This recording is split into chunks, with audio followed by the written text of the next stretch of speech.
Miss na kita, walang magagawa kundi ay tanggapin.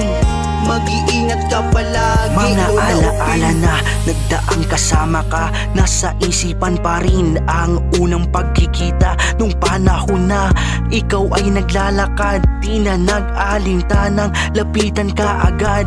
Saan ba patungo? Ano ang iyong kailangan? Damang-dama ang pagod at nahihirapan. Ano bang halaga ng 10 pisong barya para sa isang lola na tinatahak ang kalsada? Ngayong wala ka na, nandyan pa rin ang kalsada. Magsisilbing alaala nung ikaw ay makilala. Sa bawat sandali na ikaw ay nakasama, di malilimot ang magandang alaala. Sa puso at sa isip hindi mawawala. Kahit na alam ko na hindi na makikita ang isang katulad mo na tuluyan ng lumisan mula sa